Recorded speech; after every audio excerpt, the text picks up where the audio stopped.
And now, the LSU Football Fix with Preston Guy, presented by TigerBait, starts now.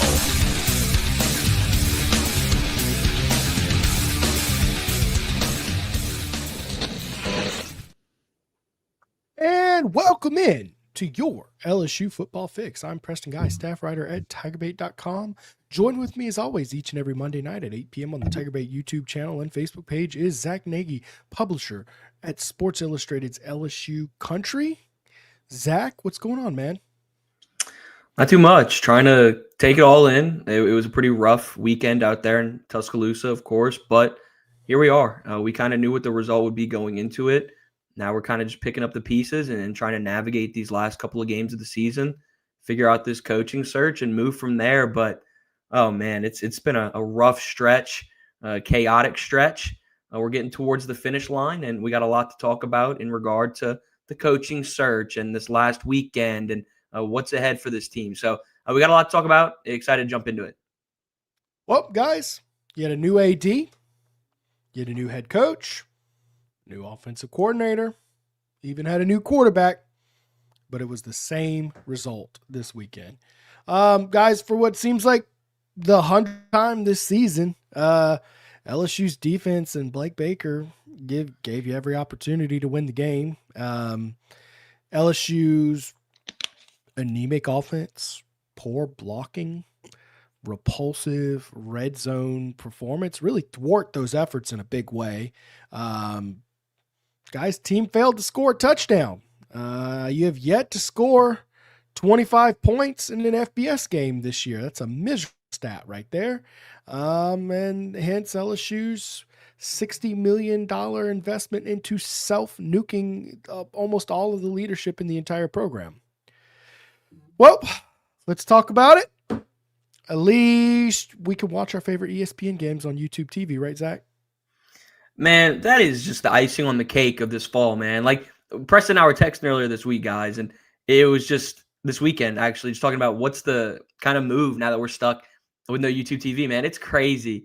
The icing on the cake, just ridiculous, and it sucks because, man, YouTube TV is superior. I don't want to give them endorsement or anything, but I'll tell you what, it's a damn shame that we can't watch it. Disendorsement today. I will tell you this. I am almost certainly this week going to go ahead and pull the trigger on Sling TV. I've been kind of like breaking out the cost and all this because, my God, this crap is so expensive. Guys, it's stupid when you're paying $90 a month and you're like literally exclusively watching sports. Like I don't watch news. I keep up with local news maybe, but like I don't. Animal Planet, sci-fi, TNT. That's like me, man. Like I only watch ESPN. Like I watch nothing. Care. It's a shame. Care. I mean, the last time I watched cable television outside of sports was like maybe the early 2000s. It's absurd. We have the internet now. We have streaming services, and the fact that we're paying more than ever for using it less than ever, it's kind of disgusting. So, anyways, let's get to the rundown tonight, guys. I have an agenda for LSU's next coach. I don't necessarily have an exact name who I would say that's the guy. Go get him. I mean, sure, Saban, but he ain't coming, right? And then the closest thing to that would be Dan Lanning. Again, not coming. But anyways, I'm going to just tell you I've got two major traits I'm honing in on, and I'm going to tell you exactly why I'm honing in on those traits and expand upon why they're controversial and all that jazz. Brian Kelly, his attorney, is threatening to sue the university if he's not paid the full $54 million of his buyout, which is still in dispute. We have numbers that have been floated around. We'll definitely talk about that. You have a quarterback controversy, which Frank Wilson eloquently dodged today. You have Nussmeier or Michael Van Buren, and frankly, neither one of them look great. We'll of course discuss that, give our take, see what where they go. We'll talk a little bit we'll recap the Bama game slightly. I think it was kind of a miserable experience. Maybe you don't want to necessarily sit here and relive all that right now. We will talk a little bit. LSU's a 5.5 point favorite at home at 11:45 in Tiger Stadium this weekend. Me and Zack will be there.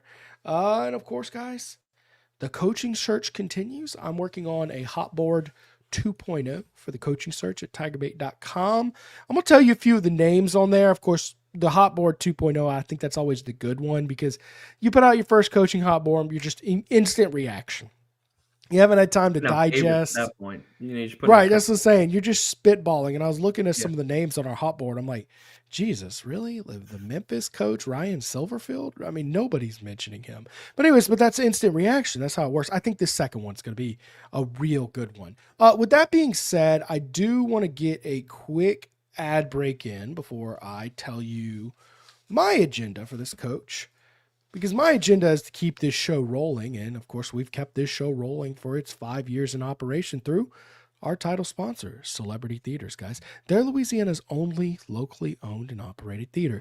Because they're Louisiana's only locally owned and operated theater, there's a few things you're just guaranteed to see every time you come in. A clean facility, better pricing, superior customer service, state-of-the-art technology. It has the largest arcade in Baton Rouge with over 50 games.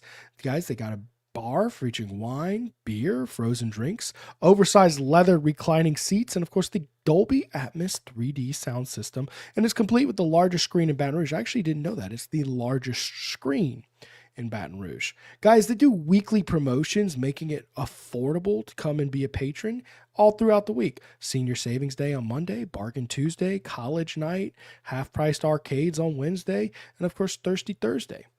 Guys, Celebrity Theaters has either 8 or 10 auditoriums based on which location you're going to, and they're primed and set up to host whatever private event you are looking for. They can do corporate party, arcade party, birthday class, take your kids out to whatever you're looking for, guys, they can handle you. Visit celebritytheaters.com/events to book your private event today. All right.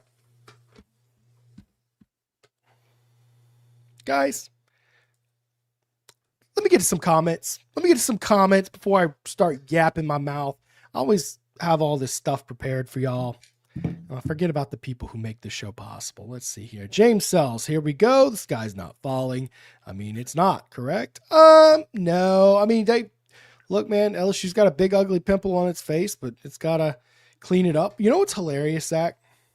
What you got? Brian Kelly is publicly threatening to sue the university, and it's not even like top 3 ugly off the field affairs for LSU right now. It's not even a top 3. Yeah, we're in a crazy time right now, man. Like I was talking to Buddy Sanji, our guy, and he was just telling me, look, like take it in because the likelihood that me or anybody else gets to cover a time like this is just unlikely. I mean, you're going through a presidential change with the university. AD, Brian Kelly buyout, Brian Kelly potential lawsuit. Just a historically bad year for the team in general. It's ridiculous. Like you said, the buyout part isn't even the top headline when it comes to this team. It's a crazy time. It really is. I can't even overstate that. I don't know that the university's ever been without a president, AD, and coach at the same time. Some would argue it still doesn't have an AD based on comments. But anyways, that's what you do when you dig yourself a PR nightmare. Hit like, beat bite. I'm commenting because I'm forced to. Hashtag BFF. BFFs, you know what the deal is. Wilk says, what does Verge's head coaching list look like? Well, I've probably got some names that are on there, but I don't know exactly what his list looks like. We're going to go through the hot coach list in just a bit. Andy Whitaker, YouTube TV is the problem. Disney is, yes, and that's why. Well, hey, let me tell you this. Let me tell you this on YouTube TV, because there's some corporate sleazebags too. Don't fool yourself and think one of these corporate entities is the good guy. Google is a $2 trillion corporation.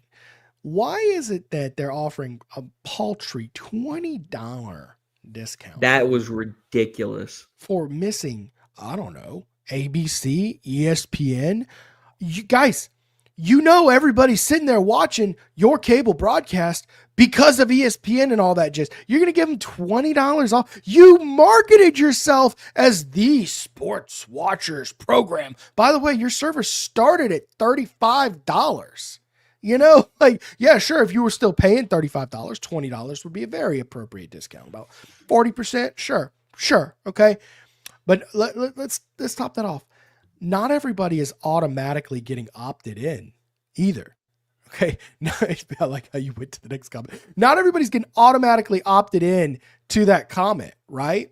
That's crazy. I didn't even, to be honest, Preston, like, I'll give you credit on that because I wouldn't have even known what to go do until I saw your post about as soon as I tweeted it, you clicked the link and got it, didn't you? Yeah, I haven't even done it yet. I need to go do it. But yeah, to what Preston is saying, like, it's a fact. And honestly, I'll give you PG.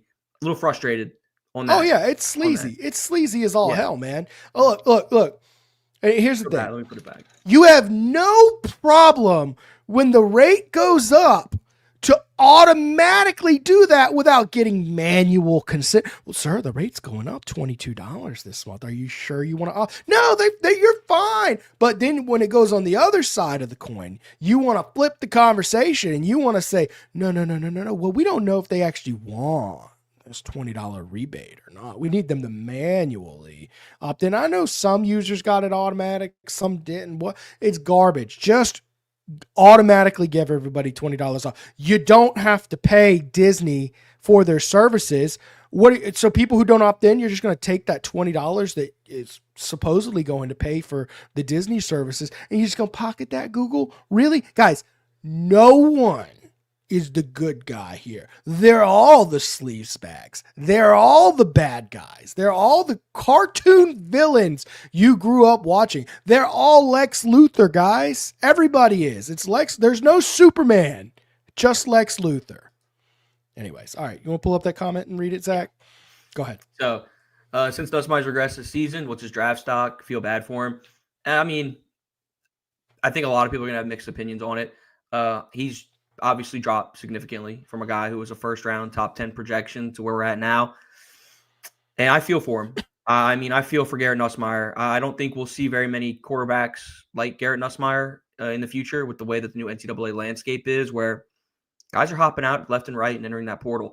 And this is a guy who's been loyal to LSU. And I know maybe a little over loyal where a lot of people might not have wanted him to be back next year or this year. But at the end of the day, he came back for this team with an opportunity to win a national championship with the roster that they put together. And sure, it hasn't panned out the way that they've wanted it to be. But at the end of the day, I respect Garrett Nussmeier. I think that this is the epitome of what an LSU Tiger is from an off-field perspective. From a leadership perspective, we had the chance to talk to West Weeks after the game in Tuscaloosa, and he had rave reviews for Garrett, the way that he's handled things and, the way that he's remained mentally stable. It's tough being the LSU quarterback. I mean, you take you're the scapegoat for any issues. And Garrett Nussmeier is a byproduct of, sure, a little bit of regression, but at the end of the day, bad play calling, bad offensive line, and a lot of other things. So for me, I got to give a little bit of credit to Garrett Nussmeier for the way that he's handled things off the field, but it does not make any exceptions for what has happened on the field. It's a bad product, and it's time for LSU to kind of flip the script and go on and try to find dual threat quarterbacks for the remainder of time. At the end of the day, Nussmeier is a good kid, but there are work ethic concerns there. And frankly, a lot of these wounds he's had are just very self-inflicted. I mean, I'm sorry, but that pocket presence was some of the worst I've ever seen. So yeah, I would say at best. Preston, I wish we could pull up that clip. I know you probably get flagged and stuff, so we're not going to do it. But that clip, I was telling Gabrielle, I think I've watched that clip 35 times. Just the lack. I can't name worse awareness ever. I can't name a worse quarterback pocket presence. I mean, there probably is one, certainly at some point. Preston, the thing that blows my mind, man, is I'm watching clips from 2024 and versus Ole Miss last year, him stepping up into the pocket, ripping it to Aaron Anderson, making Aaron Anderson open. Aaron Anderson wasn't open. He made him open with the throw to send that game into OT. I mean, what the hell happened? Is it not trusting your offensive line? Is it just plain regression? Because, and I get it. I see a lot of the comments talking about him being lazy and whatnot, and people can read into whatnot, and sure, there's different narratives surrounding Nussmeier. I get that. But just the lack of awareness in the pocket to me is the most mind-boggling thing when it comes to Nuss. I mean, I've never seen anything like it. I'll be honest. I don't get it. Boomers on Facebook sharing Tiger dropping saying Saban will be the next coach of Window today. You mean that was... Yeah, dude, I don't know, man. The Facebook lies are just unbelievable. And it's unbelievable how bad they are and fake. But I guess Tiger droppings and Facebook are kind of the same community at this point. Queso, a YouTube streamer there, huh? Elvis Joven. I'm sorry, Negative Nagy. You were right. We suck. Thank you, Elvis. I tried to say it before the season. 9-3. I thought I was being too negative. I was being negative Nagy. But, man, even I don't think I was negative enough, Elvis. So that's on me. I was wrong. This is a 7-5 team. You know what sucks, Negative Nagy? No matter how negative you are, and no matter how negative Mike Scarborough is, it's always worse. Yeah, I mean, you're right. It's always worse. I feel like, obviously, the funny narrative about, negative Nagy, I don't think I ever really say too many pessimistic things about this team. I try to be extremely, passive about it. But when I said 9-3, I got a ton of flack for it. It was just a lot of things that none of us saw in the offensive line. I mean, they all kind of came to fruition. And, Mike obviously is just a different breed, so I'll give him credit. Boy, he's built different, isn't he? He's cut from a different loin of Nega Tiger, if you know what I mean. Scheme, damn right. We have seen zero. Well, the thing is about the title of this show, it's what LSU needs, not what LSU has. I was very unimpressed with the scheme and very unimpressed with the lack of adjustments. I think that, and I'm not mad because they're interim guys, right? But yeah, I think that you see why these guys weren't in their position to begin with. I was not impressed with game plan Alex Adkins put together. Certainly he probably felt a little handicapped with this offensive line, and I get it, but I mean, my God, how many bubble screens are you going to call? I'm not even going to say. And how many downfield passes did Nussmeier even get dialed up to throw? I mean, 3? I'm pretty sure of his 21 throws, I might be wrong on the chart. I was reading it. I think 16 of them were behind the line of scrimmage. Behind? Not even like 2 or 3 yards past? Behind? I'm pretty sure. Don't quote me on it. Hopefully somebody maybe in the comments has seen it. I'd have to go back and look at the pass chart, but there were double-digit passes behind the line of scrimmage. Call Me Larry says, let's get Brian Daboll. That's an interesting one. He got fired by the New York Giants today. Of course, fired NFL coaches can go make good college coaches. That's a good segue into what I think LSU needs to do with this coaching search, guys. Guys, I have 2 major suggestions for LSU that may or may not be different than the typical advice you're going to hear. Zack, do me a favor. Go ahead and name, who would you say are the hottest names in college football right now? Coaches. I mean, top 3 coaches: Kiffin, Lanning, Marcus Freeman. Good 3. Those are 3 I have on my list as well. Yeah. Now, here's who I'll suggest are the hottest names in college football, and I'm gonna leave one exception notably, but I'll explain why in a second. Okay, Kirby Smart, Dan Lanning, Ryan Day, Mike Elko, Lane Kiffin, Marcus Freeman, Steve Sarkisian, Clark Lee. You want to be a little froggy? Include some guys who might be working their way into that list. How about Kalen DeBoer? How about Josh Heupel? How about Brent Venables? That's the majority of the hot names in college football right now. Zach, can you name what they all have in common? I had a feeling you were going to go this route. I'm with it. I mean, we talked about it last week. I was talking about Heartline. I was talking about the DC at Georgia. I mean, the common theme with those guys is that they were coordinators that got elevated up and have elite dominated. Coordinators. I mean, correct. This was a narrative that we talked about last week.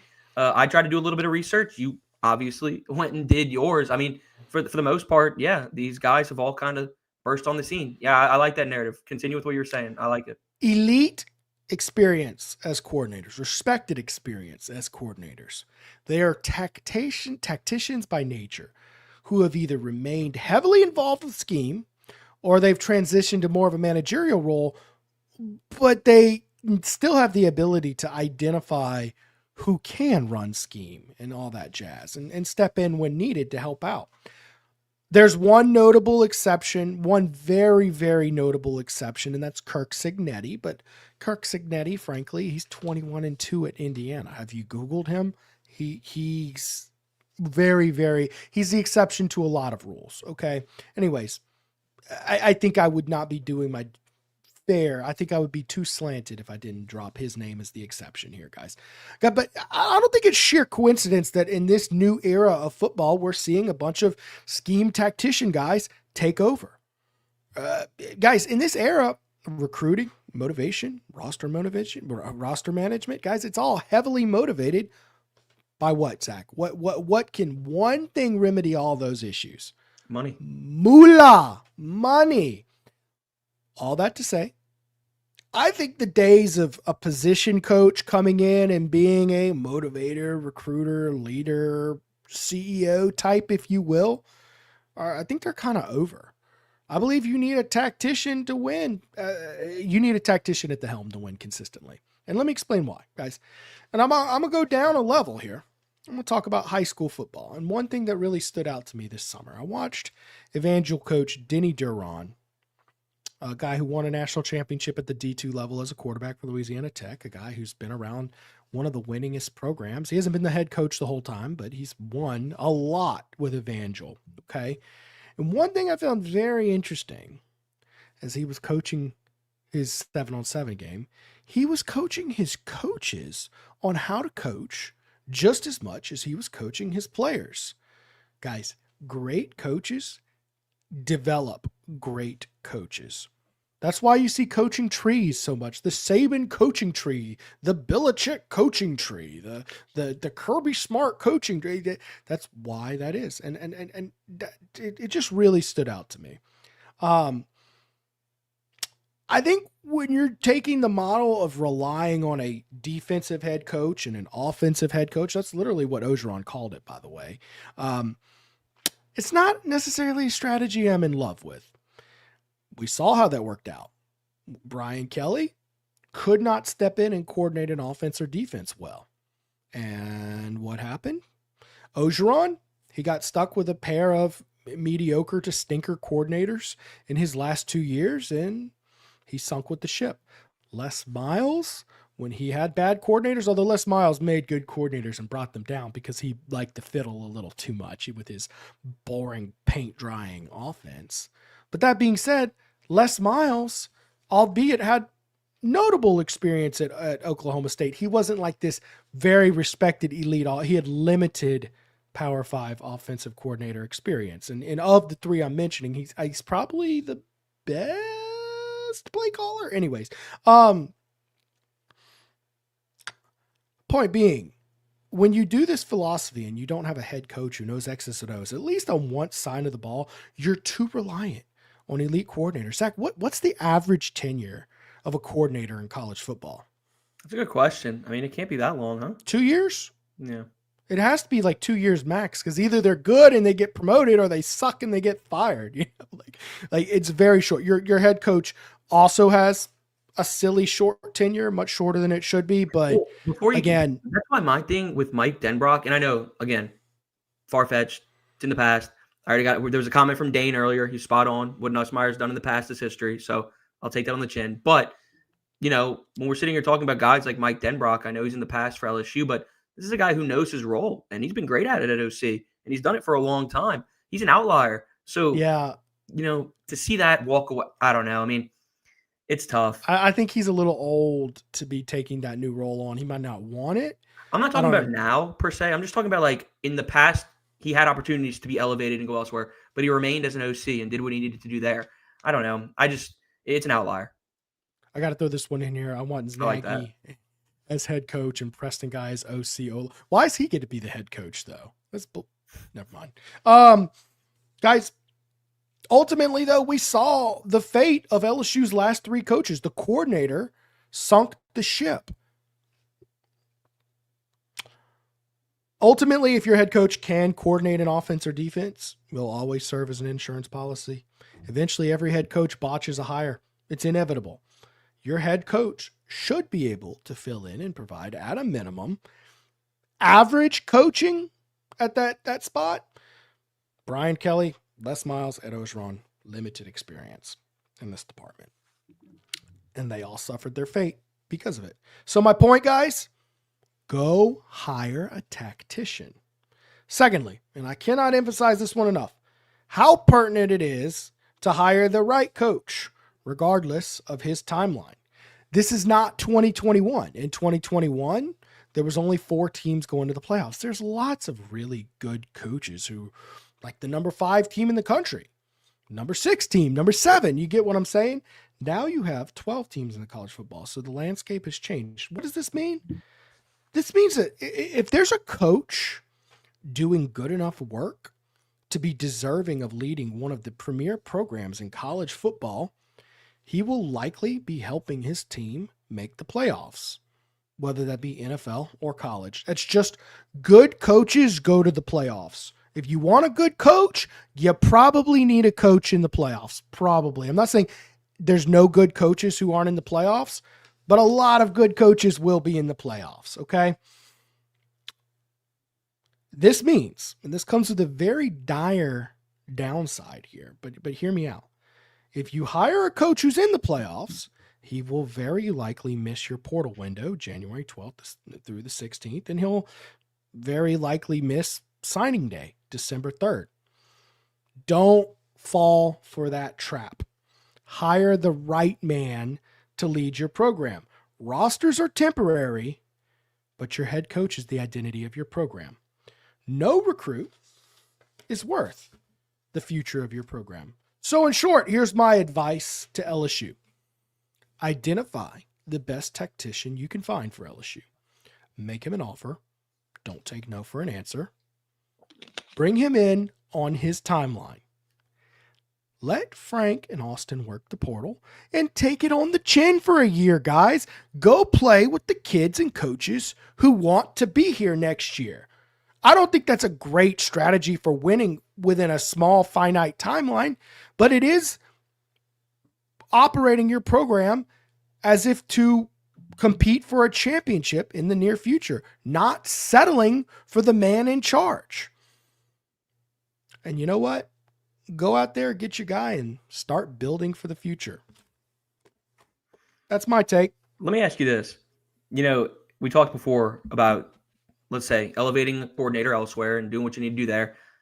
Do you think a team that's in the playoffs, let's say Oregon and Will Stein, their offensive coordinator, do you think that if you go out and hire him within the next couple of weeks and Oregon ultimately makes the college football playoff, do you think that there'd be a situation where Will Stein would coach them throughout the playoff while also trying to manage a roster for LSU, kind of double dipping in a way? Or do you think it would just be, heck no, I took this job with LSU, I got to go and bolt and start to build something there and leave Oregon in the dust? Because I just remember a while back when Billy Napier took that job with Florida, he still coached ULL, however many we want to say, their bowl game. That's not as many L's as they've got this year. Yeah, and took their bowl game and then, went over and went to Florida after. Do you think that would be something that LSU would be okay with? Do you it think would that's be an something interesting that you would be scenario. okay with? And we've seen precedent for that, by the way. Coordinators tend to not like it's one thing to have a coordinator calling plays for your playoff game that's on their way out. So Lane Kiffin, although I know that for the second playoff game, Lane Kiffin had taken the FAU job and coached the semifinals and then somehow got himself fired by Nick Saban for the national championship. And that's where Sark took over. Remember, God, who was the OC?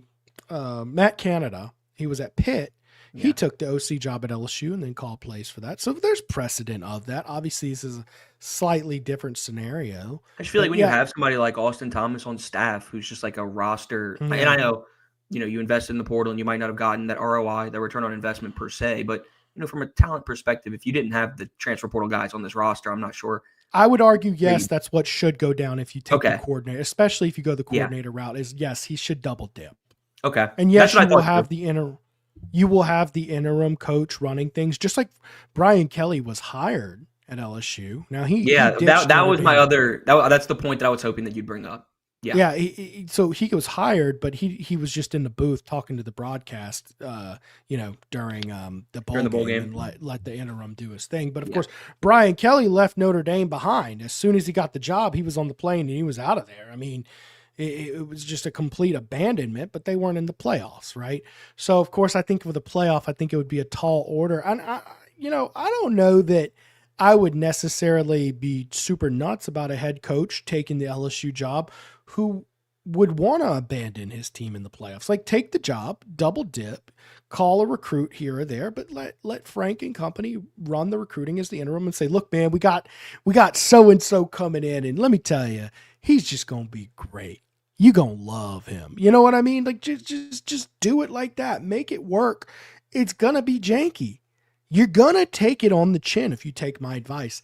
I am advising you to not build for 2026, but rather to build for 2028 with the right man to get you there. Anyways, I'm going to get to a quick ad break.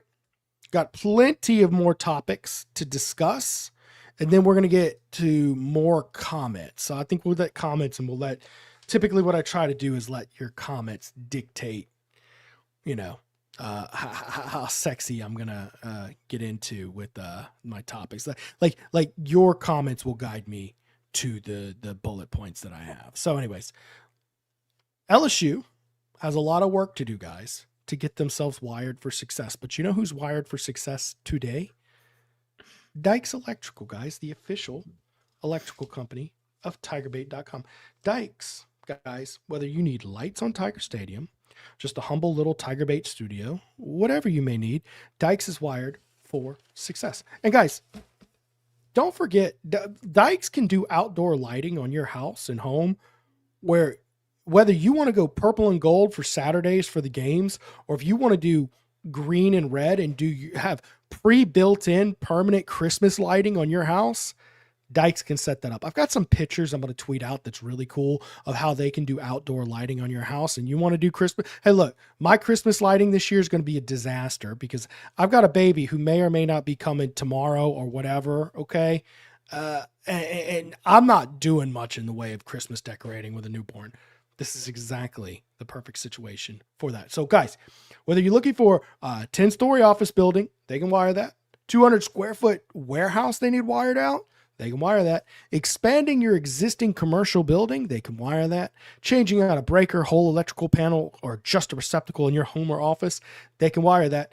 Upgrading your old lighting in your home or office, they can wire that. Give them a call today at the number on your screen, 225-216-9180, for a free estimate on your home project. Make sure to let them know TigerBait sent you in. Let me repeat that. Make sure to let them know TigerBait sent you in, guys. It really helps us out when our people use our sponsors and then let the sponsors know where they came from. It lets them know that their marketing dollars are being used wisely. What might be wise is pouring yourself a double shot of whiskey at Struby's after an LSU loss, because my God, guys, you're going to need one if you're going to watch this offense for the rest of the season. Guys, all TigerBait live shows are proudly brought to you this football season by Struby's Seafood and Steaks. Located on 107 3rd Street in downtown Baton Rouge, Struby's prides itself on providing a 5-star dining experience for a reasonable price. Struby's is locally owned with ownership in the building daily, taking a level of pride in the food and service you won't see from a corporate establishment. Struby's features a full menu of specialty meats, including USDA Prime Black Angus steaks and Wagyu New York strip. For those looking for something outside of red meat, they offer items such as the dry-aged pork chop, black truffle lobster pasta, redfish, and plenty more. Book your reservation online at strubys.com. Make sure to let them know TigerBait sent you in. And guys, if you are looking to look good for the rest of this season, listen up. The best place to get all your officially licensed LSU gear is Alumni Hall. They're your ultimate shopping destination for the LSU fan. They've got it all, guys. Champion, Johnny O, Onward Reserve, Peter Millar, Southern Tide, and more. They've got the polos you're looking for. They've got the hats you're looking for. They've got the Yetis you're looking for. New LSU gear coming in daily. Shop their store online at Perkins Row or online anytime, alumnihall.com. Don't forget to use this promo code TigerBait. All one word, TigerBait, and you're going to save 10% off your purchase. Remember, free shipping on all orders over $99, and they ship locally. So if you're looking for a good Christmas gift, look no further. And guys, when you're looking for your next vehicle, make sure you support a local dealership that supports the Tigers. Matt Bowers, Chrysler, Jeep, Dodge, Ram on Airline Highway near Barringer Foreman in Baton Rouge has an awesome NIL deal with LSU tight end Travis Green. rough day for him, but we still love him. You simply cannot beat their quality and service they provide. They include their lifetime powertrain warranty on all new vehicles. Think about how much money you're paying for a new vehicle these days, guys. You want that to make sure you are never paying for an engine, transmission, any of that jazz. Well, guess what? Matt Bowers has you taken care of. Shop him online. Matt Bowers, CDJR.com. What's up, Tiger Nation? It's Trade As Green. Go see my friend Matt Bowers when you need your next ride. Get Matt's lifetime powertrain warranty included with every new vehicle purchase. Shop smart. Buy local. Matt Bowers, CDJR, Baton Rouge. All righty, let's get some football here. Blaine Smith says, get an offensive coach who calls offense. Don't have to get perfect on OC. Kiffin is the list. Graves openly brought him up, so give him $20 million a year. I don't know, $20 million. I don't know if they're going to offer anything crazy like that, but I think first and foremost, you need a tactician. I would prefer an offensive-minded coach. That's just my preference. Zach, thoughts? I think you need an offensive-minded coach, especially if you retain a guy like Blake Baker, which, hopefully you do. I think you go out and get somebody who's offensive-minded, whether it's Kiffin or somebody else. I think that's the route that you go on. Obviously, you don't want your head coach calling plays. We've seen how ineffective that's been, specifically during the Billy Napier era over at Florida, where he refused to basically hire a new play caller, and it really set him back and ultimately lost him his job. So for me, you go and get an offensive-minded coach and pair him with a really strong offensive coordinator, like we've seen over at Ole Miss with Lane Kiffin. He's the shot caller during the week, but come game day, Charlie Weiss, their OC, is fantastic. A guy who Florida pursued and really wanted, but he decided to stay back and coach with Ole Miss and Lane Kiffin. So, yeah, I completely agree with that. You go out and get an offensive-minded guy and work from there for sure, but you don't want your head coach calling plays. Yeah, I agree. That's usually not better unless it's an emergency scenario. I would like Lane Kiffin. This guy says Jeff Brom or bust, which, hey, look, there's a lot of reason to like Jeff Brom at Louisville, particularly if you like the Giant Slayer. He knows how to take down the big ones, man. He knows how to take down the big ones. Preston, that is what's so nutty about Coach Brian Kelly. Lee and that Aggie head coach are both in his tree. Yeah, Clark Lee and Elko. Yeah, that's the thing. Brian Kelly has a strong history of hiring great coordinators. By the way, Denbrock, another great coordinator he hired. I mean, Freeman, coordinator he hired. But you were guaranteed to botch a coordinator hire. I can't name a single coach who's been coaching 10 years who hasn't botched a hire. Saban did it. Kirby Smart's done it. I mean, it's going to happen. It's guaranteed. Zach, is ULL going to fire Michael DeSormo? I was talking about that actually with, Corey Diaz. Him and I were talking about that in Tuscaloosa this last weekend. And who knows? Part of me wants to say no just because he's a Lafayette lifer and, a guy who went through the program and worked on staff under Billy Napier and whatnot. And, they're still trying to get their resources up and stuff. So part of me says no, but at the same time, in this era where Louisiana pumps out so much talent, you got to go get some of them. I could definitely see them kicking them to the curb too and going after somebody else, especially during a coaching carousel that has guys who are going to be looking for jobs. There are so many names available. So right. I'm 50-50 on it. One part of my shoulder says, yeah, start a new era and let's work from here. But the other one tells me they might give him another year to try to right the ship. Would you fire DeSormo and go out the big game? Fair question. It's a fair question. I like DeSormo. I think he's a good guy. And they've dealt with adversity, with injuries and whatnot this year. Walker Howard getting hurt early in the year. So for me, I'd like to give him another year, but I'm also on the same page as people who think it might be time to hit the reset button on that. So again, I'm so 50-50 on it. I'm okay with whatever they do ultimately. Brad David, who cares? I'll sacrifice next season if LSU gets the guy they want. I'm right. I mean, again, I'm right there with you, man. I think judging a coach on his first year is a little much, especially it's more so dependent on what he brought back returning. There's certainly some judgments you can make, but we'll see. Malcolm X says, make Frank the coach, darn it. Is that officially out the window, Zach? I would say that that's out the window. I think he took the job knowing that was not going to be the case. I'll leave it plain and simple at that. Santa is on his way. Got a little package that some elves just delivered. Is Santa? We talking about Saint Nick? Talking about Saint Nick? Is that what we're referring to here? I will say this. If you want a great coach who's a great tactician and available for the portal, just go hire Nick Saban. That's all you have to do. That's it. Just hire Nick Saban, guys. Is there a counterpoint to that, Zach? Is there a downside to hiring Nick Saban? No. It's Nick freaking Saban. Like, what about that? But come on, man. Like, come on, man. Come on.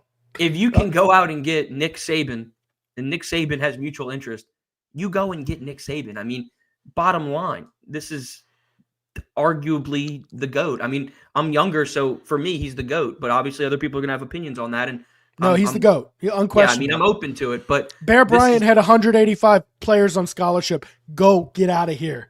Yeah, I don't care. So you have the chance to go get Nick Saban. You go get Nick Saban. Do I think that window's closed? And obviously, Verge Osbury closed it himself. Yes, but to answer your question, yeah, if the opportunity presents itself, you sure as hell go and get the GOAT, no doubt. All right, here's an interesting name someone's dropping here. Let's see here. Where's it at? Where I just lost it. Heath Parker. What about Eric Morris, the head coach at North Texas, who has, what's his name? Mustaberger? Dude, I wish I had Bruni on right now. Matt Bruni from On3. He is so hype. We talked about it. He's so hype. But yeah, he's doing a pretty good job there at North Texas. I mean, thoughts on bringing him in? I think it fits the criteria that you and I are sitting back and talking about. It's a younger, rejuvenated guy who is making the most with little resources. I mean, sure, I'm right there. I like it. This is a guy who's doing a lot with a little, kind of like what I've said about Eli Drinkwitz. Yeah. So I think Eli Drinkwitz is the guy, by the way. Me personally, no. But certainly, I think Eric Morris is a guy that should get consideration, should get an interview, and should be a guy that goes through the vetting process with this new coaching search committee. He's up and coming, and I think it's important to go and see what a guy like that can do with the resources of a program like LSU. Absolutely. He's obviously an offensive-minded coach, has coordinator experience from Texas Tech. He just hasn't won a ton. I understand where he's at, and he's winning now. I do get it. I would want, and North Texas to LSU is quite the jump, man. Quite the jump. You typically don't see that. But you also very well may likely be looking up like Kirk Cignetti. Who was he at? He was at James Madison. James Madison. And he made the jump from James Madison to Indiana. And now everybody's like, man, I wish I hadn't turned my nose up at James Madison's 62-year-old coach, because now he's a 64-year-old coach and everybody wants him, and he's on the table for no one. So that would what I'd say is the downside of Eric Morris. But I mean, I don't know much about his personality, fit, culture, all that jazz, but I do know the guy's doing a really good job this season. Yeah. But I mean, ultimately, here's his record as a coach: 8-1 this year, 6-7 last year, 5-7. So his 2 of his 3 years coaching at the FBS level are losing seasons. Okay. A lot of people like to bring up that Nick Saban was a 500 coach with 1 really good season, and he was a giant slayer. And I totally understand and respect that. I'm just saying that is the hesitation with him. Let's see here. Let's see here. Let's shift gears a little bit here, and we'll get back. I'm going to go through our coaching search, no doubt, in just a bit. Let's talk about this Brian Kelly lawsuit now. Brian Kelly said to LSU through his lawyer that he is owed more than $54 million. LSU has reportedly offered him $20 million. LSU has reportedly offered $30 million. I don't want to speculate too much without having concrete facts here, but there's been some stipulation about maybe some morality clauses in his contract, some mitigation language being brought up. And Brian Kelly put in an email that he's open to a settlement, but it would have to make financial sense. And he said if LSU doesn't have a response, basically his lawyer's demanding the full 54 whatever $1 million and wants it in writing that they'll commit to that by 5 p.m. today. So 4 hours ago. And they haven't, I assume that nothing's been made on that because it's a big commitment to make. There's no way this ends pretty for all parties involved, right? No, I wouldn't think so. I mean, obviously kind of an ugly departure initially, and then you ultimately get rid of Scott Woodward a couple days after. I mean, the whole kind of sequence of those 96 hours, it was ugly. So I would sit back and assume that this is going to be pretty ugly too. Obviously, for me, I don't necessarily have all the details on that, but Right. it is on the trajectory of being something that will not be the prettiest of. Let's put it like this. If it goes to court in a very public affair like this, every ugly little detail that tends to get swept under the rug will be brought to the forelight. And a lot of things are going to look bad. I don't know what, but I do know it's just going to be just one of those, ew, that's an ugly situation. You don't, and you know, I guess LSU might lose 50 something $1 million and Brian Kelly could lose reputation. LSU might lose reputation. So not a pretty situation there. But again, the funny part about it is it's not even like top 3 biggest PR debacles for LSU in the last 10 days. Not even top 3. So best of luck to all parties involved. Well, I guess maybe some parties you might not want to have luck in that case, but you know, it's a gamble to bring it to court because if there is anything that may or may not void your contract, I don't know. I'm not speculating that there is. I'm just saying if there were, it will definitely get brought to light in the court of law. And it's kind of like one of those you're going for all or nothing situations. By the way, I am in no means at all a legal expert. Please don't take anything I'm saying about the legality of this case with any grain of salt. I'm just talking about the details that have been published. All right. Frank Wilson today, giant nothing burger of a press conference, which I guess is probably ideal for your interim coach.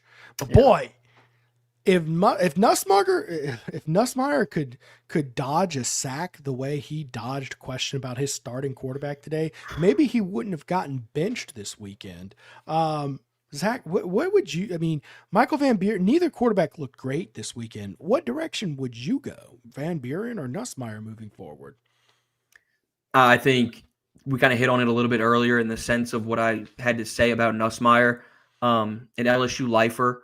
You know, you got to give credit and respect for the decision to stay during such a time where the portal was open and he could have gone elsewhere. But, you know, there was a comment from Dane Bergeron, and he was spot on. He was on the money. Where the past is the past. And you can't sit back and dwell on what he did last year. We're looking at 2025 right now, and it has been abysmal. So it's hard to not want to sit back and kind of work with Michael Van Buren here. And ultimately, you know, I was on the phone with my dad yesterday talking about this situation and stuff, man. And you're looking at Michael Van Buren going through an audition down the stretch. I mean, for him, he's sitting back and, you know, fighting for ultimately getting QB1 rights in the future. When you're in a portal era where LSU is going to go out and get somebody, but do they go and get somebody of a massive starting caliber to come in and make a difference? So it's hard to not sit back and say, give the keys to Van Buren and let him drive, or do you stay on the Nuss bus and kind of let him ride things out? I think ultimately, like Frank Wilson said, you're going to work with a two-man quarterback system and work situationally, but it would be hard for me to not assume that Van Buren is going to get the majority of those in-game reps, even if Frank Wilson hinted at Garrett Nussmeier getting those first team reps for the most part during practice this week. In my opinion, I think it's a pretty close quarterback. I mean, the accuracy we saw out of Michael Van Buren was pretty putrid this week. Yeah, and that's my thing too. Like, you know, you get a dual threat ability from Michael Van Buren, but it was a small sample size. So I'm not Yeah, going it was a small discredit sample. him I'm at not all. writing him off by no means. Yeah, I'm I'm just not writing telling him you, off. It was a small sample there size. certainly But was a spark yeah, of excitement with when he certainly was being more decisive with the ball. He certainly moves a lot better, and that's another weapon. And by the way, it's there's a strong argument that when you have no running game at all, you need a dual threat guy to right. supplement that running game. And they tried to do that with Nussmeier, and just Yeah. Oh the my game God. plans that they put for him to roll out like that. And he can make those throws on the run, but you need a mobile quarterback like Van Buren, which is exactly what you were saying. Sorry, continue. No, right, right. And I think you need to use him at least situationally, at least in short yardage. I think you need to, I mean, it's like in 2010, LSU had two bad quarterbacks, so they had to literally give up the element of surprise, use them predictably in situations that they each of them used their strengths because, frankly, they just couldn't be a complete quarterback to lead the offense. They had to just do that, and that's what I think they should do. I enjoyed some of the elements that Alex Atkins brought in early with Nussmeier, a lot of rollouts, but then Yeah. he stopped. And I like rollouts because when quarterbacks are having trouble reading the field, which Nussmeier has had trouble reading the field this year, it cuts the field in half. It gives them most of the time on a rollout, their reads can go one line. It's not Right. do, right? It's you're rolling out him. Most of the time, that's the way it works, right? And it just cuts the amount of field and movement that your eyes have to do down dramatically. Well, they turned away from that. I liked the bubble screens, but then they kept on doing it till the defense adjusted. Yeah. And it just was, you look up and you have a quarterback who's 18 of 21 and getting benched. It's like, how the hell does that work? Well, he had like 4 plays where he's going downfield and they were all putrid. Then Michael Van Buren comes in the game. He does the things positively, but it's like every throw he's making is just like at the receiver's feet, basically, like just skin of their teeth catching it. But at least he's getting the ball downfield and giving them a chance. And then, of course, Trades Green with 2 drops doesn't help in the least bit. Bauer Sharp, by the way, with a drop and a fumble. Tight end play for LSU was very disappointing this weekend. So my take is, roll with Nussmeier as your starter. Use Michael Van Buren situationally. Use his legs. Use him goal line. Use him short yardage. Okay.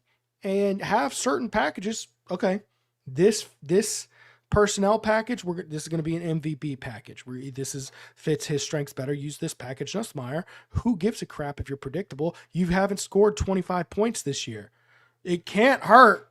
Well, I got this one for you because this is a really good question here that somebody commented, and it's something that me and a couple of the other guys were talking about this weekend. Michael Van Buren has 1 game left before he loses his red shirt. Do you burn the red shirt? Because that's a valid question and a valid point. Do you burn the red shirt in a year that's pretty much kind of done? Moot, or right?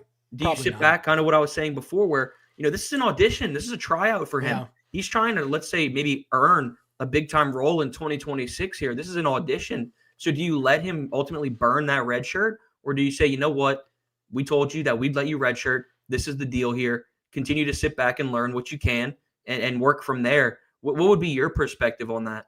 It is up to Van Buren. What does he want to do? Do you want a red shirt? I mean, it's also very possible Van Buren will be a backup quarterback next year and not have an opportunity to receive as many meaningful reps. It's very plausible is what I'm getting at here. Yeah. And maybe next year makes more sense for him because this year he can get meaningful reps now while Nussmeier's struggling. But if LSU brings in, God knows who is there, because I think all eyes are pointing to LSU bringing in a big time transfer, or at least trying to, then adjust accordingly. But point being here, it's up to Michael Van Buren if he wants to redshirt or not. Just determine what's best for your future. And what would you do if you were Michael Van Buren? Oh man, it's hard. I was on the same page as you, by the way. I sat back and I had to think about it for a second. So I'm putting you on the spot here. It's hard to turn down quality playing time when it's being handed to you, because you just never know what the future is going to hold, man. You never know.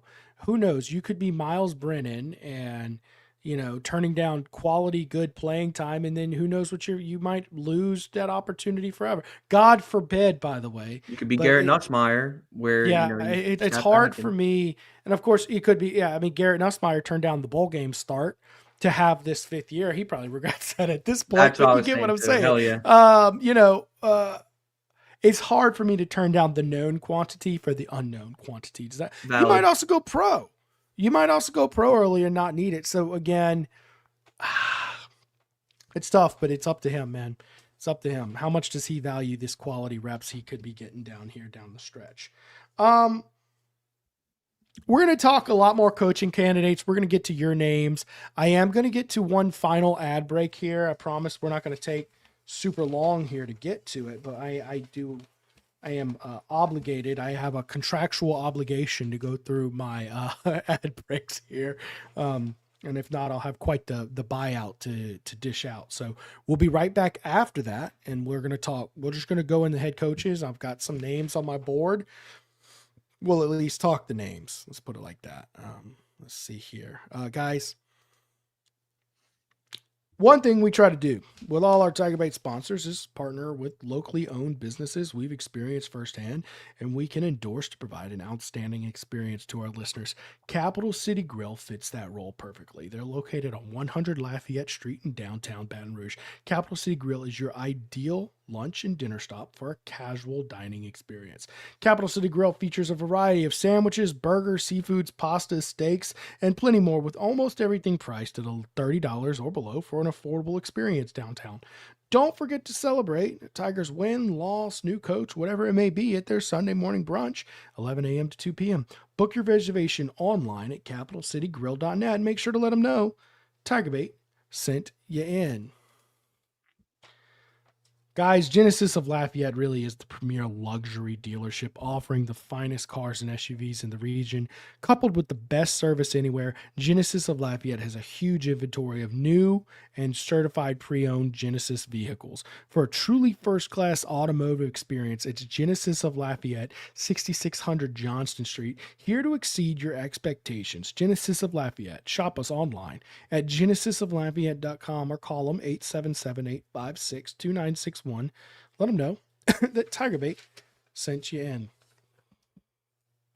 Guys, change the way you feel at Rejuveme Medical. By creating a customizable treatment plan based on your goal, Rejuveme can lead you to success. Visit rejuvememedical.com for more. I decided to go to Rejuveme Medical because I saw my energy going down, my weight going up, and my sex drive just wasn't what it used to be. I saw my energy level go up almost immediately. My weight loss, it took about a month and a half. I feel the best I've felt in a long time. Hey, TigerBait fans, get ready. Bay's Oyster Bar is now open at 315 North Boulevard in downtown Baton Rouge. Guys, they're serving up the freshest farm-raised oysters from Grand Isle. No mud, no grit, just clean, delicious flavor. Not in the oysters, guys. They got plenty of other options to help you out. Boiled shrimp or turkey brie and bacon sandwich. Guys, they even have a classic roast beef po' boy. They'll be featuring a bar fully stocked with top-notch bourbon, whiskey, craft beer, whatever you want is there on selection. Don't miss out on Baton Rouge's newest oyster spot. And make sure to let them know TigerBait sent you in. Let's get to some comments. Guys, if you have a coach you particularly love for this job search, please let me know. I'll try my best to put it out there. And if I don't see anything new, I'll go down in my list. We'll just start popping names out there. But here is a good question. Does Ori Williams get the start now? That's a very good question, actually, because he subbed in for Weston Davis and I think gave you your best right tackle reps of the season, right? They can't get much worse. I mean, I know. That's the caveat there. It wasn't good. You played O-line in high school. You could put Preston Guy on the line right now, age, whatever. And I think you would be able to get better than a PFF grade of 0. So probably, but there was literally a PFF grade of 0 at right tackle.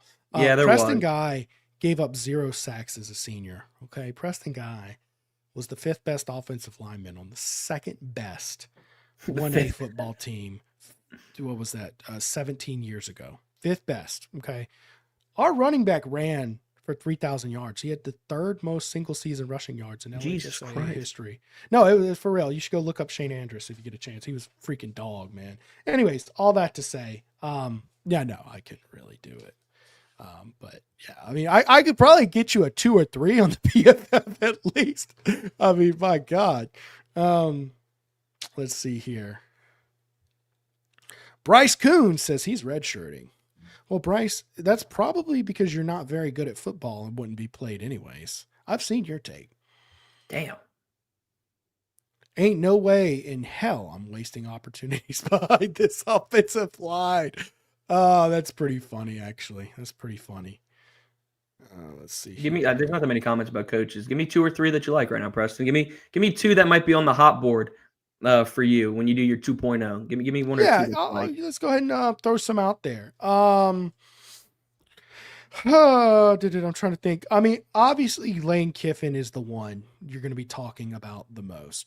I think most fans at this point, if it's not Lane Kiffin, I think there's a lot of disappointment, right?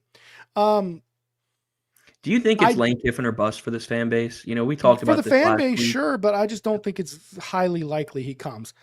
I will say this, and I'm informed on this, guys. Just know I have good people I'm talking to. There is an expectation that Lane Kiffin will be signing his extension over the next couple weeks. And a pretty solid expectation, but that's from the Ole Miss camp, which, you know, unlike Mike and Zack, has probably an inherent level of optimism, right? And trying to just be very careful here. The way the fact of the matter is, that's the expectation, but until that dotted line is signatured, it's open, and LSU's always going to be the hot girl at the table, right? Is Joey Freshwater still in Lane Kiffin and still wants to take out the hot girl to prom? Or has mature, seasoned Lane Kiffin taken over? Father Lane Kiffin and peace and stability or what now dictate his decisions? Well, we'll see soon enough. You know, a lot of times the hot girl is not the advisable decision as you become more seasoned in your life, but by God, men still do it every day. We see men leave their families for the hot chick every single day. So we'll see. That's all I'll leave that at. But there's a chance. It's not like talking about Dan Lanning or Nick Saban, in my opinion, or Marcus Freeman, who's the name I'm going to talk about next. I think also when you have Jimmy Sexton as your agent, you're going to be sitting here fielding so many offers. It's going to be ridiculous. I mean, the Miami Dolphins calling. You could, who knows what the Giants do. I'm not saying anything about that, but you know, you're going to have people calling left and right, and especially when Jimmy Sexton is your agent, you're going to go and get some. You're going to go big game hunting. We'll see what Kiffin does, but I'm also in that camp with you right now where part of me leans towards him likely staying in Oxford. You know, his son, and it's the cliches everybody else says, right? Like, all I'm going to be doing is repeating what everybody likes to say is, you know, his son just moved there over the summer. He's now the starting quarterback over there at Oxford. Landry is still out there. His daughter, I mean, his ex-wife, she's out there now. I mean, it's a lot of different factors that certainly would lean towards him ultimately staying there. And they're aligned. We like to talk about alignment with LSU and what they're trying to do down here. You look at what they're doing over there in Oxford, and they're pretty aligned from the top down. So it would be hard for me to sit back and say, you know, strongly, yeah, he's leaving there, and there's going to be, you know, this massive bidding war, blah, blah, blah. Just part of me thinks that it's going to be tough to get him to leave Oxford, but it's obviously not written off yet. I mean, there's still the option's always there, and it's going to be there until he puts pen to paper with any program that he chooses. Sure. Ultimately, I would love Lane Kiffin at LSU. And it's one of those things where I'm willing to ignore a lot of the obvious red flags. Like, hey, he had a $20 million roster he didn't make the playoffs with last year, right? But because he just would culture fit just like a glove. And, of course, he talked today about his ideal job. And remarkably, he answered the question for 2 minutes. I would play the clip, but I think 2 minutes is just too much, guys. It's too long. But anyways, he talked about it for 2 minutes, and basically he mentioned NIL, money, resources, all that. He also mentioned talent base, wink, wink. He mentioned geography. He mentioned history. He mentioned Heisman's. Stadium. I mean, he mentioned everything. Stadium. A lot of things where if you're an LSU fan, you're sitting there saying, just know this is Lane Kiffin, a generational troll. Oh, I mean, he is Hall of Fame. The GOAT. He is the greatest college football troll coach of all time. And I challenge you to name one who tops him. You can't do it. You can't freaking do it. Anyways, Marcus Freeman's another name. A lot of people have mentioned Verge Osbury. His son plays for Notre Dame, right? And there's a connection there. I actually think Marcus Freeman, his chances of coming are less than Nick Saban's chances of coming. That's a crazy statement, but number one, he already picked Notre Dame over LSU. I get the sinking ship, Ogeron, blah, blah, blah, but that sinking ship didn't look as sunk as it did. And by the way, Freeman probably would have saved the ship, okay, because he's a good coach. But anyways, all that to say, he likes it up north. He's familiar with Notre Dame. I have a comment from my guy, Brian Driscoll, who, boy, we talk about like a nice full circle moment here, going from we were cool to we beefed for 4 years, and now we're talking pretty regularly through this, coaching search thing. He said he's sure Verge thinks the world of Marcus Freeman. That's why he sent his son to play there. But, it would also make complete sense that Osbury would want to target him for the open job. Having said that, he thinks he can think all the world of Freeman all he wants. I'm sure there's plenty of mutual respect, but Marcus Freeman already has an elite job that pays him extremely well. He's building a tremendous program at Notre Dame. He's on the verge of a second straight playoff berth. He's bringing his best recruiting class yet to Notre Dame. In 2026, Notre Dame will be opening its brand new state-of-the-art football facility that's rumored to cost well over $150 million. Freeman is also from Ohio. His wife is from Ohio. His family lives in Ohio. And he's only ever coached in the North. There's very little reason to believe he would leave Notre Dame for any job at this time. Remember, Freeman has also turned down a big-time contract offer to be the DC at LSU, to become the DC at Notre Dame. He took a pay cut to stay at Notre Dame. So all that, I kind of had a lot of notions of that. Also, the fact that money helps you win a lot, and Notre Dame got a lot of money. But that being said, what would you think about Freeman as a coach, Zach? Man, it'd be hard to turn somebody like that down. I mean, this is a guy who's going out there and sure, Notre Dame has good resources, and Driscoll is spot on with his takes on everything. So I agree with virtually everything that he said. But you don't go out and pass up somebody like Freeman. I mean, he's a dog, and he's one of the guys who's really paving the way as a youngster in the industry that's doing a lot. So yeah, I mean, I would love Freeman. How could you not? He's doing so much right now with Notre Dame. Stu Tepper, co-author of Complete Linebacking. Zach, do you catch that reference? No, I didn't. What is that? You're too young. All right. Lou Tepper was the infamous DC at LSU who authored the book Complete Linebacking, and he was a complete fool, and he cost Jerry DiNardo his job. Anyways, I think that's a hilarious name, but he'll say it. Lincoln Riley, Stu Tepper, you're a little too closely related to Lou Tepper because your takes are as bad as Lou Tepper's defense. Anyways, I mean, Lincoln Riley, guys, it hasn't panned out at USC, and that would be an underwhelming hire to say the least at this point. I mean, there's no way this fan base would get excited over Lincoln Riley coming here at this point, right? No. I mean, at the end of the day, he's the offensive mastermind like you and I have been talking about, but that ship appears to have sailed. I'm not quite sure the LSU fan base would sit back and be overjoyed with that hire. At what point is he going to be the winning mastermind? That's what I want to know. Exactly. But I will say this, Preston, I am about to hop off really quickly. I got a couple of things that I have to do on my end from a work perspective. Kill the rest of the show. Why don't we tackle this one? And I'm wrapping it up here in 5 minutes anyway. So let's just handle Joe Brady. Thoughts on Joe Brady, and we'll throw Kelvin Shepard in there. And you talk about those two NFL guys, and then I'll let you roll out of here.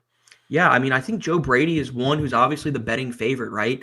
This is the one on Bet Online that everybody is sitting back and is just overjoyed with, and I don't envision him leaving or coming to the college ranks right now.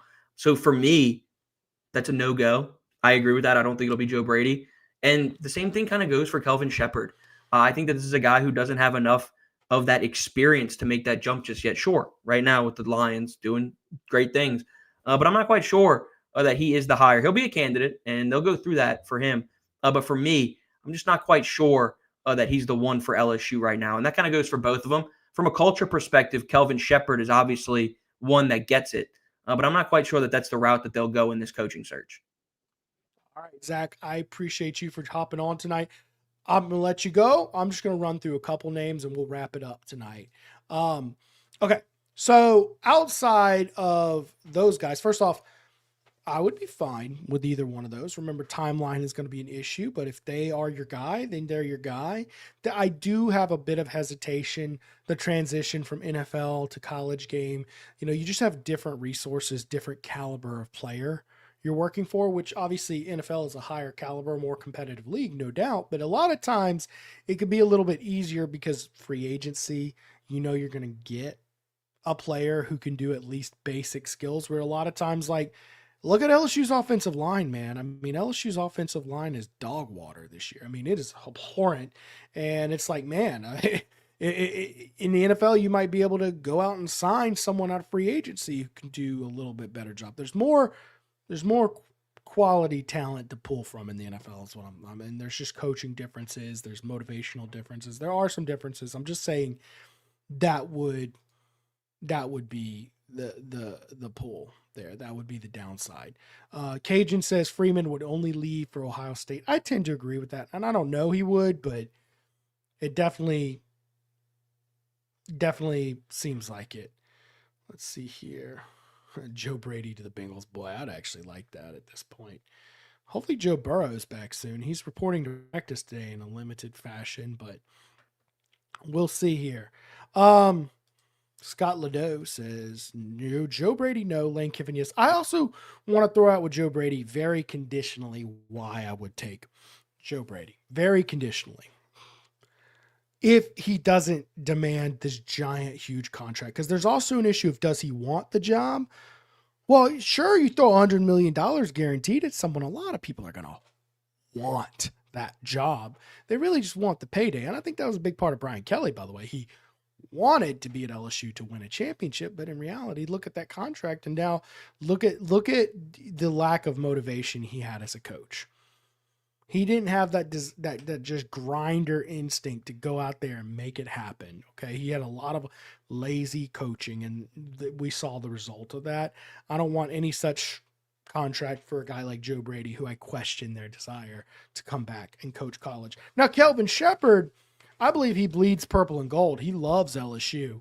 And I think Kelvin Shepherd is a guy who, he would be interesting to hire, and he's doing a good job, maybe a little bit more seasoned experience, but at the same time, everybody's got a knock on them.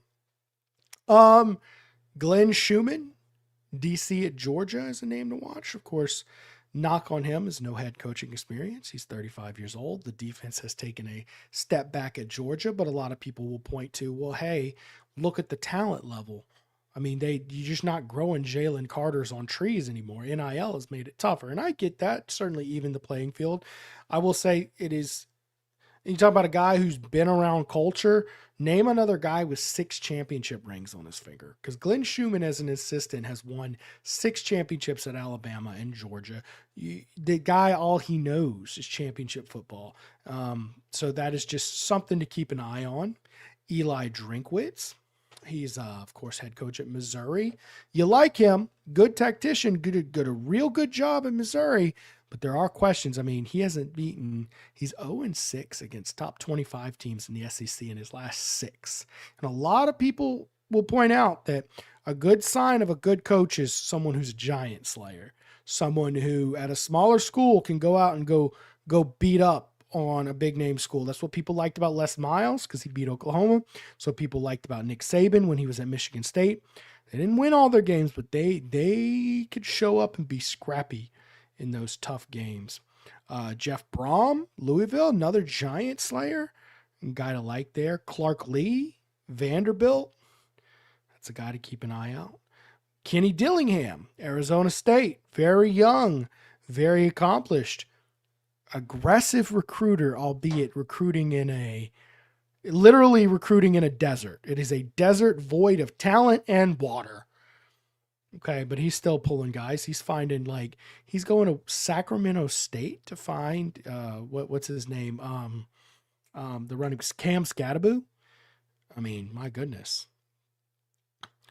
Let's see here. Alex Golish at South Florida did a really good job turning around. I believe they were 1-11 the year he got that program, and he's done a really good job turning them around.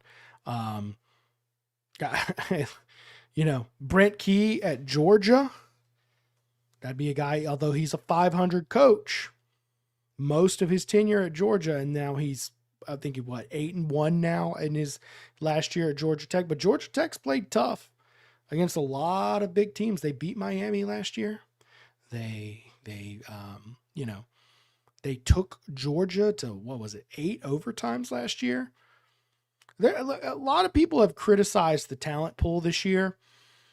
I think it's a pretty good, interesting, fun talent pool this year. Let me get to a few comments here. I want to see if y'all have any reaction to what all the names. I know I just kind of rapid fire tossed out a bunch of names. By the way, if you enjoyed hearing the names, I am going to be building a coaching hot board 2.0 where I really expand a little bit on the pros and cons and whether I think these guys would come or not. I'll be working on that this week, so y'all stay tuned at TigerBait.com. We'll be putting that out there. The Housing Wealth Institute says Steve Spurrier is the greatest troll in SEC history. You can't spell citrus without UT. Yeah, no, he has a lot of epic comments. He trolled Saban a couple times talking about, you got the most talent ever. According to all the recruiting sites, if they're right, which basically they are, it's the most talented team ever assembled.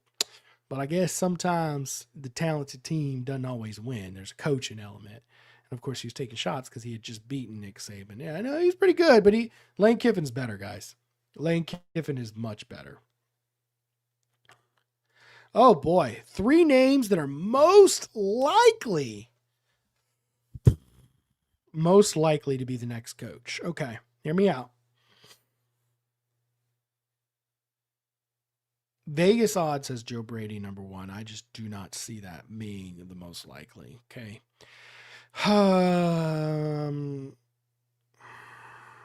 This is such a tough question. Because here's the deal. You also have to juggle who LSU will pursue first versus a guy like Alex Golish. Okay, if LSU goes to Alex Golish, there's a 100% chance he's coming, right? But what are the odds LSU reaches out? So that's kind of where I'm juggling this. LSU is almost certainly going to extend an offer to Lane Kiffin, but I think his odds of accepting that are about 5-10%, something like that. But does the small chance that he says yes put him equally likely as some of these guys who very likely won't get the maybe? Yeah, I'm just now that I've explained the caveat that he's still very unlikely to accept it, I will throw Lane Kiffin in there. Let's see here. I'll go Eli Drinkwitz in the top 3 most likely. And let's see here.